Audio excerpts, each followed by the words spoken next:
Hi, I'm Tracey Spicer, founder of Wow Women. Welcome to Series 2 of my Success Circle interviews, Success Leaves Clues. Today I'll be speaking to the amazing Tracey Spicer. She's a highly sought after media and presentation trainer, renowned for the courage of her convictions, passionate about social justice and commitment to equality. Also, she has a wicked sense of humour. Tracey was appointed member of the Order of Australia for her work in journalism and for her ambassadorship for social welfare and charitable organisations on Australia Day this year. Welcome, Tracey. Lovely to be here. What does success look and feel like to you? I have a really non-traditional idea of success, and I haven't achieved it yet. I might have achieved a lot of objective success in my career, but I still haven't worked out how to grapple with my perfectionism. So I want everything to be perfect with my family, everything to be perfect with my work life. And if you have that in your head, there's no way you're ever going to achieve true success. What I'm trying to learn at the age of 50 is how to fail and how to accept failure. That's a really good one, Trace, because I suffer from the same illness called perfectionism. Yeah. And failure is something that I'm not comfortable with. So it's just refreshing to hear somebody else talk about the same sort of things. Do you think we need to be a little bit more open-minded about, or being more relaxed about controlling our environment or controlling ourselves? Absolutely. Society at the moment values and rewards people for busyness, or for at least the appearance of busyness. So when we slow down and try to smell the roses, which everyone sees as the way to live a happy and successful life, we feel like we're failing, or we feel like we should be doing something. To stop that narrative in our heads is a lifelong challenge, I think, and a gift to give to our children, because if we can show children how to balance things, they will be much more balanced adults.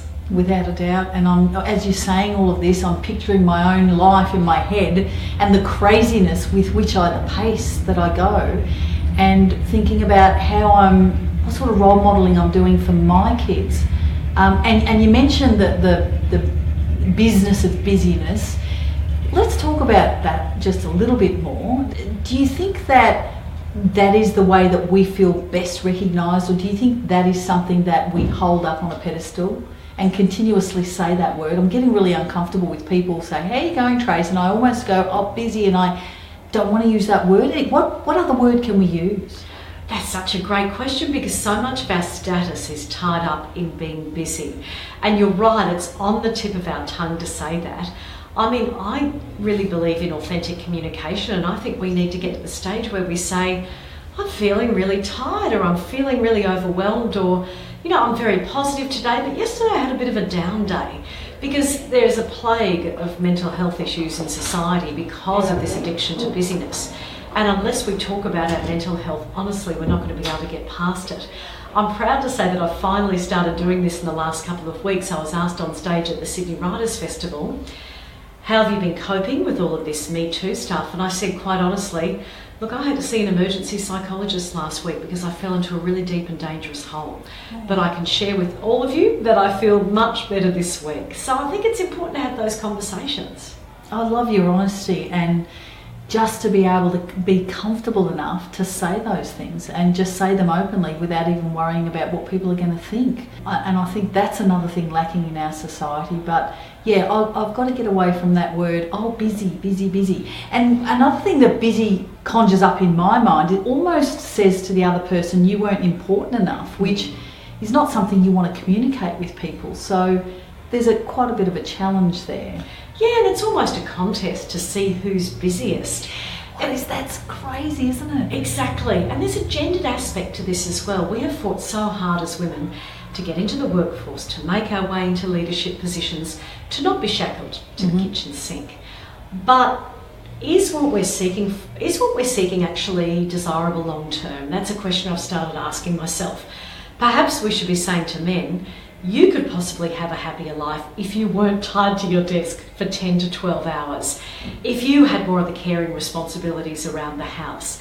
So as well as women being busier and being successful in the corporate sector, we need to get more men into the caring roles, and then it'll be more balanced for everybody. Without a doubt, that's a really important point you do bring up, because not only are we retaining that caring role, and we didn't have the work role, or to the extent that we have it now. So we've like jam-packed way more in there.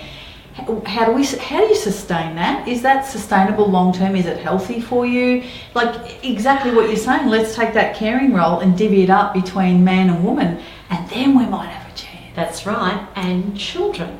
Because research shows that the more successful a woman is, the more she goes up the leadership ladder, the more housework she does. It's almost as if she wants to prove that she still is the boss of the home as well as the boss of the workplace. So we need to stop being martyrs and divvy up those roles, not only with our partner, if we have a partner, but with our children. So our kids are 11 and 13, and we proudly have made them slave around the house from when they were very young, taught them to use a vacuum cleaner. Yep. We don't do any washing up in our house. It's month on, month off with the children. We've just moved into a place with no dishwasher, so they hand wash them, everything themselves. Well, it's giving them skills for life, and it's giving hubby and I a break.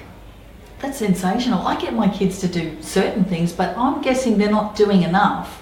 They're capable of doing a lot. Oh, I know they are, but you know, you get into this mothering thing and away you go, and I guess it's that caretaking side, but you're not teaching them life skills. So that's one I've got to go back and focus on myself. And I do understand the point you're making about doing more in the home. I got personally stuck into the ironing of the shirts, and one day I thought to myself, why are you doing this? Like, why do you need to be doing this? But it was me telling myself that. And now I just get them dry cleans and I don't think about it. And my time's way more valuable than that. But it's a lot of the time it's in our own head, isn't it? I completely hear you on that. So, for example, I love cooking savoury meals. I'm not much of a baker. I'm not either. I'm a terrible baker. I hate it. And when the kids were younger, I felt this compunction to bake biscuits when people were coming over. Yeah. Because that's what I'd seen in popular culture for decades. And it got in my head. You don't need to just go to the supermarket and buy some. And buy them. Yeah, exactly. Yeah. Yes, I'm not much of a baker either. So I want to talk about the Me Too movement, because that's so topical at the moment, and it is a really exciting time. I think it's a very exciting time for women, and for women to be heard and for women to be believed and have a voice. Tell me a little bit about that. I think it's tremendously exciting. Women have held these stories inside for far too many decades, if not centuries. Women's stories haven't been heard. I couldn't believe it when Me Too started in October last year that people were sharing their stories, and a lot of women coming forward about the same men in certain workplaces, which exposed a pattern of behaviour and cover-up. So what I'm really interested in now is certainly storytelling, because that's what changes hearts and minds, but also changing the structures in the workplace and broader society so the next generation doesn't have to go through these same things. And because we're having these conversations, we're able to question why, aren't we? And it's much the same as what you said earlier about if we don't question why, it'll just continue on as is. We need to stop and ask that question why. And the Me Too movement started with just one person. Yeah. Look at the power of that. And I always talk about that one person being able to change or create massive change, and it's true in the Me Too movement. Yeah, what I love about Tarana Burke, who started the Me Too movement probably more than 10 years ago, even before the hashtag last year, is that she describes it as a movement about joy. And I think that's so true, because every one of the 1,600 people who've come to me with sexual harassment or indecent assault stories says after they've told me the story how cathartic that is, because a lot of them have bottled it up inside. So just telling someone and being believed, whether they then take it onto the police or legal action or tell an investigative journalist, whatever path they choose to take, unburdening themselves of that story is it's a joyful act. It must be so powerful for them to actually get it off their chest and have someone acknowledge. It's the acknowledgement that it actually happened. Exactly, and acknowledging their lived experience. Yeah, and you were important to be heard, important enough to be heard, and it wasn't just, oh, don't worry about it, that's just what happens. That's right, because that's what used to happen back in the day. I was teaching a memoir writing class the other day, and a lot of the memoirists were writing about child sexual abuse, in which they were told, when they told their parents, they were told by their mothers, oh, don't worry, that's just what happens in large families. You know, they were molested by their brother or something like that. It was their lived experience was not being heard or acknowledged, and that's why they're now writing their stories to say, this happened to me, this is my pain, you might have felt this too, I can stand in solidarity with you. Yeah, very, very powerful stuff. And again, we are now questioning. We may not have questioned then, but we need to question. Without questioning, we don't create change or disrupt what's going on. It's exactly right. It's a very disruptive time in history, in a bad way, but also in a good way. And that's why, in our own ways, in our individual ways, as much as we can change within our own spheres, that will be very powerful globally. I think that's a really important point you do make. The fact that people shouldn't feel, what change could I make? Yes, you can, because it's collectively the little things that I do in my home, or who I empower in my workplace, or my girlfriend, or their daughter, and all of that has a massive effect on the consistently done, I'm saying, over the long term. But being aware and being on board with it is just so important, and I think it's really exciting. I think it's such exciting times to see this happen for women, because the empowerment of women helps men, children, helps the world, doesn't it? Yeah, that's what we see. Even in the documentaries I've done, for example, in Bangladesh, you know, you give a woman a small amount of money, like a micro loan through the Grameen Bank. She then builds her home business, buys a sewing machine, helps feed the family. Whereas in a lot of those communities, you know, the men are off doing whatnot. The women are the ones who hold the communities together, and it's true in a place like Australia as well. Yeah. Yeah, it's interesting about the smallest things in those communities that we take for granted has such massive impact and change. Exactly. I think we also need to look at the non-paid caring roles in society and the burden that places on the next generation. The fact that women are predominantly the ones not only doing the housework like we spoke about before, but doing the volunteerism, doing the community work. It's good for men to get involved with more of those things as well, to keep them connected as they get older. So there are a whole lot of things we can do in our communities to affect really strong grassroots change. Yeah, it's just starting with the awareness, isn't it? That's right. And starting with women speaking up. And teaching our boys to be good men. Oh, without a doubt, so powerful. I've got a young boy, 10, much like you do. Taj is 13. Yeah. And so, yeah, it's up to us. It's up to us to prepare them and to put all the good stuff in their heads. Yeah, so, to teach them about consent and respecting girls and women, and not making offhand sexist comments that they might hear on YouTube. It is really hard to get through to boys of that age when they're surrounded by some toxic messages globally.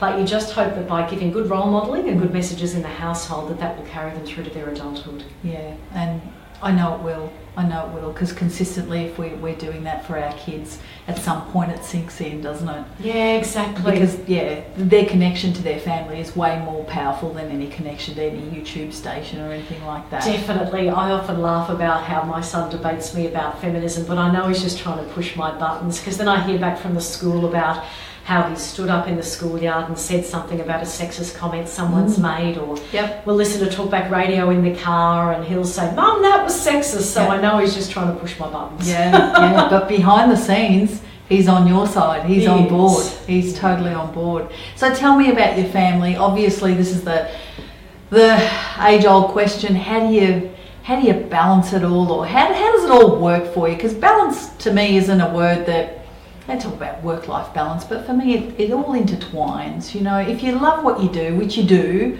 it's just a beautiful weaving of the whole thing. How do you keep your self-care and your energy up and spend time with your family?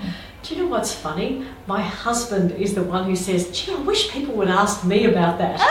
Because he's even more hands-on with the kids and around the house than I am, because I'm away travelling so much. But no one ever asks him how he manages it, you know, and he's not fair, is it? Yeah, not fair. I don't handle it as well as I probably should. When I'm busy, I forget about the exercise and I forget about eating well, and I do occasionally forget about that self-care stuff. But I try to compartmentalise things, because you know it's really easy to become fragmented when you're spending time with the kids, to be checking emails as well. I really try now just to put the phone away when I'm with the kids, spending time with them. When I'm with hubby, spending time with him, talking, eye contact, that kind of stuff. rather than trying to do everything at once. Because this whole expectation of women having to do everything is so unreasonable, and it's ridiculous, isn't it? Oh, it's ridiculous. I mean, it's unachievable, actually. It is unachievable, and I think we've got to let ourselves off the hook, because I think we're our own worst enemies of the expectation that we set, and being present. I try and do that too. So we usually have tools, we call it tools down, 7 o'clock, it's all off, and having that time together, but it interweaves at times, and that's okay. It's not an exact science type thing, is it? It just is, as long as everyone's happy. That's right, and the kids see your successes and failures. They see when you're managing things, they see when you're not managing things. So I'm really open of it with the kids. I'm saying, look, Mum's been working a lot lately and her mental health is a little bit fragile, so let's just have a really quiet night. That's awesome you say that, because I say that to the kids too. I say, Mummy is stressed to the max. Totally. Please guys, just back off for an hour or two. I just need to lie here. I'm not feeling well. Or, okay, I'm ready to do that with you. I think also my role modelling, and exactly your role modelling, is so powerful that they see you do your thing, and they see you following your conscience, your passion, everything that's in your heart and your head, and they see you being you, and I think that's so powerful, and that's another thing that drives me. I don't know if it drives you to be able to do that. I've loved watching your kids watch you, because what wonderful role modelling you're doing. I didn't realise that Gracie was taking in a lot of the stuff that I was doing until she put up in her room a poster with my book cover on it, and this sticker she'd found that says girls can do anything. And I thought that was so beautiful that she'd taken it on board that much. It is, it's beautiful, and you'd be amazed at some of the things that my kids say to me that I never even thought about. And on days like this, I want them to be here so they can actually see me in action, see what's going on, and see the people around them and see the impact that it's having. And they go away thinking, wow, this is amazing stuff. And I think that's really important to do. Yeah, it's really special. I had a funny instance once on my book tour. On your book tour, there's either 300 people turning up or 13 people turning up, right? And it was one of the 13 people turning up speeches. Fortunately, the kids were there, and we ran out of questions from the audience. So my daughter put up her hand and asked me this really poignant question about legislation that had been brought in France to be explicit about photoshopping when it came to women in magazines. She'd seen it on Behind the News, so she's really inquisitive and asking about feminist issues that she's researched herself, which is tremendous. And she's 11. Yeah, but that's the kind of thing, like with your kids, if you talk about this stuff around them, it develops an interest for life. Absolutely. And they've got their antennas up now. Yeah. They've got an awareness around it, and they understand the importance of it with their mother and what their mother does. So I think it's brilliant. Thank you so much for your time today. I've really enjoyed talking. I'm going to talk to you for hours. Same. Thank you for your time, your role modelling and your inspiration. You're amazing. Thank you, Tracey. So are you.